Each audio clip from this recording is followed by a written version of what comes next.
Hello बच्चों, welcome to my channel Hisam mathematics. बच्चों, आज हम अरिथमेटिक प्रोग्रेशन का nth टर्म या nवां पद कैसे ज्ञात करते हैं ये सीखना है। पिछले लेक्चर हमने सीखा था कि जनरल फॉर्म कैसे होता है, एपी या अरिथमेटिक प्रोग्रेशन का जनरल फॉर्म क्या होता है या उसका व्यापक रूप क्या होता है, हमने ये सीखा था। आज देखते हैं कि किसी अरिथमेटिक प्रोग्रेशन का nवां पद या nth टर्म कैसे निकालते हैं। किसी अरिथमेटिक प्रोग्रेशन का nवां पद निकालने के लिए फार्मूला होता है। अब फार्मूला से पहले ये देखते हैं कि जैसे मान लेते हैं हमारे पास एक एग्जांपल है 2, 7, 12, 17 ... ये हमारा प्रोग्रेशन है, किसमें है, अरिथमेटिक प्रोग्रेशन है। क्योंकि इनका अगर हम सर्वांतन निकालें, कॉमन डिफरेंस निकालें तो कितना आएगा, 7 में से 2 घटाएंगे 5, 12 में से 7 घटाएंगे 5, 17 में से 12 घटाएंगे 5। तो इस एपी का जो कॉमन डिफरेंस या डी जो आएगा कितना आ जाएगा, 5 आ जाएगा। ठीक है। अगर इस एपी का हम ये बोले कि इसका थर्ड टर्म कितना है या तीसरा पद क्या है, कहेंगे 12 है। या फिर कहेंगे इसका फिफ्थ टर्म बताइए कितना हुआ, क्योंकि कॉमन डिफरेंस 5 है तो इसमें ऐड करेंगे ये 1, 2, 3, 4, फोर्थ टर्म ये है और इसका फिफ्थ टर्म जो होगा इसमें में क्या करेंगे, 5 को ऐड कर देंगे तो हमारा कितना हो जाएगा, 22। तो ये हमारा फिफ्थ टर्म हो गया। तो इसी तरीके से हम 6 टर्म बता सकते हैं। लेकिन अगर हमें कुछ ज्यादा टर्म बताना है, मतलब जैसे ये कि मान लेते हमसे ये पूछ ले कि बताओ इसका 10th टर्म कितना नंबर होगा, 10वां पद क्या होगा, या फिर इसका 20वां पद क्या होगा, तो इसको हम अगर जोड़ेंगे इस तरीके से, हर एक टर्म को जोड़ के अगला टर्म लेके आएंगे तो हमारा ये काफी टाइम लग जाएगा। लेकिन इसको निकालने के लिए, किसी nवां पद ज्ञात करने के लिए, जैसे कहते हैं 10वां पद निकालना है या फिर 20वां पद निकालना है या 25वां पद निकालना है, तो इसके लिए एक फार्मूला होता है, उसी का नाम है nवां पद ज्ञात करना या nth टर्म ज्ञात करना किसी एपी का। मान लेते हैं कि हमें किसी प्रोग्रेशन का, किसी एपी का फर्स्ट टर्म, मान लेते हैं कि किसी एपी का फर्स्ट टर्म दिया हुआ हमें क्या, और फर्स्ट टर्म हम क्या मानते हैं किसी एपी का, ए। मान लेते हैं कोई एपी है, कोई अरिथमेटिक प्रोग्रेशन है जिसका फर्स्ट टर्म ए है, कॉमन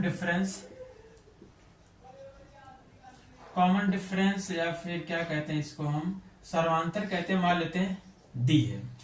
अगर हम कहें देखो फर्स्ट टर्म अगर हमारा a1 से अगर रिप्रेजेंट करें, अगर हम फर्स्ट टर्म को a1 से रिप्रेजेंट करें तो a1 हमारा क्या हो जाएगा, a हो जाएगा। फर्स्ट टर्म जो बता दिया गया है ये हमारा फर्स्ट टर्म हो गया। फिर अगर हम कहें सेकंड टर्म हमारा कितना होगा, जैसे मान लेते हैं a2 हमारा सेकंड टर्म। तो इसका जनरल फॉर्म हमने बताया था पिछले लेक्चर में कि कैसे निकालते हैं। जो हमारा नेक्स्ट टर्म निकालना है तो d को ऐड कर देंगे। फर्स्ट टर्म a है तो सेकंड टर्म क्या हो जाएगा, d ऐड कर देंगे। सेकंड टर्म कितना हो गया, a plus D. Third term क्या हो जाएगा, a3 इक्वल टू कहेंगे a प्लस 2d।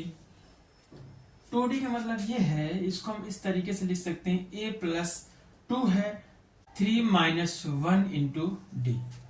क्योंकि 3 में से 1 जाएगा 2 आएगा, हमने इसलिए लिखा यहाँ पे क्या है, 3 है। a3 बराबर क्या हो जाएगा, a plus 3 minus 1 into D.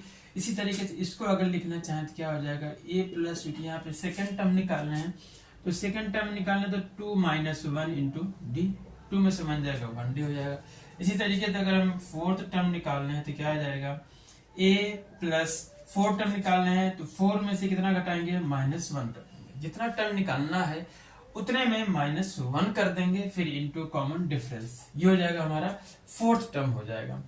इसी तरीके से अगर हमें nth टर्म निकालना है जिसे हम कहते हैं an, तो यहाँ पे क्या हो जाएगा फार्मूला हमारा इसी तरीके से, a प्लस, क्योंकि nth टर्म निकालना है तो n में से एक माइनस कर देंगे, n माइनस 1 इंटू टी। मतलब ये इस तरीके से हो जाएगा हमारा।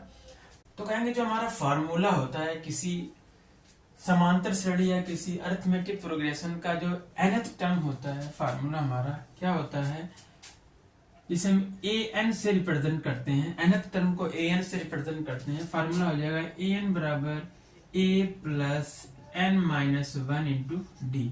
ये हमारा हो जाता है nवां पद निकालने का फार्मूला, या किसी एपी का nth टर्म इस फार्मूले से निकलता है।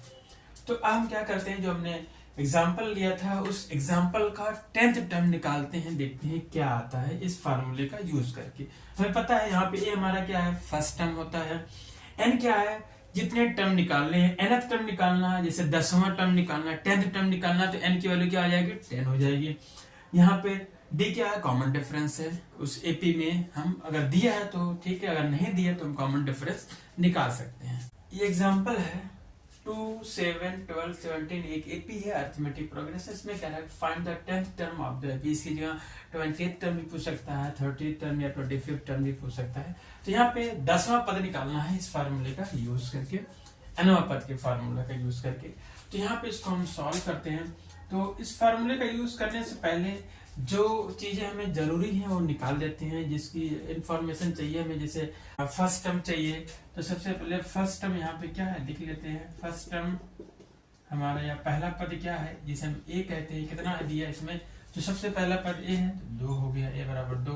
फिर क्या होता है, हमें कॉमन डिफरेंस चाहिए।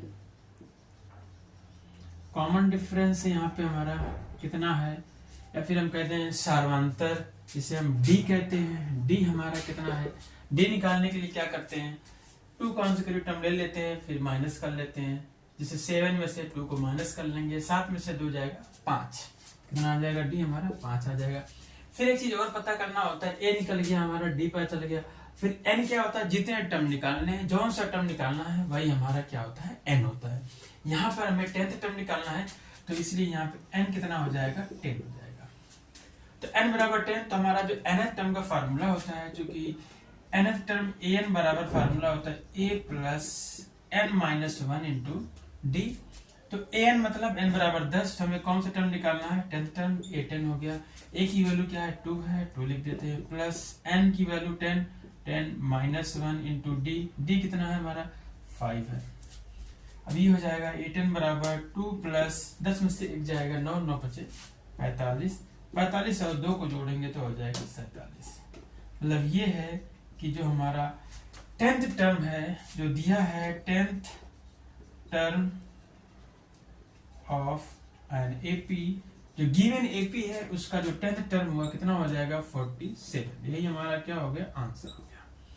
तो इस तरीके से किसी भी एपी का हम कोई सा भी टर्म पूछे तो हम निकाल सकते हैं इस फार्मूले का यूज करके। मैं एक और एग्जांपल को सॉल्व करते हैं। बच्चों जैसा कि आप व्हाइट बोर्ड पर देख रहे हैं कि हमारा एग्जांपल है, which term of the AP, AP हमारी क्या है 21, 18, 15 dot dot dot is minus 81। कह रहा है कि इस एपी का कौन सा टर्म माइनस 81 है, माइनस 81 है, कौन सा पद है, वो पद हमें पूछ रहा है। पिछले एग्जाम्पल में क्या पूछा था कि 10वां पद कौन सा है, उसमें जस्ट अपोजिट दिया है कि कुछ पद दिए हुए हैं, पूछ रहा है ये कौन सा पद है, ये कौन सा टर्म है हमारा। तो सबसे पहले क्या करेंगे कि हम मान लेंगे कि ये nth टर्म हमारा माइनस 81 है। सॉल्व करते हैं, let nth term of an AP, जो गिवन एपी है उसका nth टर्म मान लेते हैं माइनस 81 है। मीन्स ये है कि ए एन बराबर क्या है, माइनस 81 दिया हुआ है। यहाँ पे ए एन बराबर कितना, माइनस 81 दिया हुआ है, ठीक है। और यहाँ पे हमें फर्स्ट टर्म भी पता है। यहाँ पे जो फर्स्ट टर्म हमारा ए कितना है, पहला पद जो है 21 है। फिर कॉमन डिफरेंस डी निकाल लेते हैं, डी कितना होगा, 2 कॉन्सेक्यूटिव टर्म ले लेते हैं, तो सेकंड में से फर्स्ट को माइनस कर लेंगे, 18 माइनस 21। यहाँ से डी क्या आ जाएगा हमारा, यहाँ से माइनस करेंगे तो माइनस नंबर हमारा क्या है, नंबर बड़ा है, तो ये माइनस में आएगा, -3 आ जाएगा। किसी एपी का nवां पद या nth टर्म निकालने के लिए फार्मूला होता है हमारा ए एन बराबर a plus n minus 1 into D. ये होता है nth टर्म निकालने का फार्मूला। अब यहाँ पे ए एन की वैल्यू दी हुई है कितना, -81। ये हो जाएगा -81 इज इक्वल टू ए हमारा 21 है, प्लस n की वैल्यू फाइंड करनी है -1, डी हमारा -3 है। इस तरीके से वैल्यू को हमने पुट कर दिया। अब क्या करेंगे, 21 प्लस इधर लेके आ जाते हैं, तो -81 माइनस 21 इज इक्वल टू -3 का n में मल्टीप्लाई होगा, प्लस है तो -3n हो गया, फिर माइनस इंटू माइनस प्लस हो गया, 3 1 जा 3 प्लस 3। -81 और -21 को क्या करते हैं, ऐड कर लेते हैं, दोनों सेम साइन है, कितना हो जाएगा, 2 8 2 10। ये हो गया -102 हो गया। अब ये +3 है, इधर आएगा तो हो जाएगा -3 इज इक्वल टू आ गया -3n। इसके आगे अगर हम करें तो क्या हो जाएगा हमारा, -3n इज इक्वल टू -102 और -3 को ऐड करेंगे हो जाएगा -105। तो माइनस माइनस से कैंसिल हो जाएगा, तो यहाँ से n बराबर आ जाएगा 105 डिवाइड बाई 3। यहाँ पे n की वैल्यू आ जाएगी, n इज इक्वल टू 3 से डिवाइड करेंगे आ जाएगा 3 3 9 3 5 50। मतलब ये है कि जो हमारा 35 टर्म था वो कितना है, -81 है। 35वां पद कितना होगा, -81 होगा।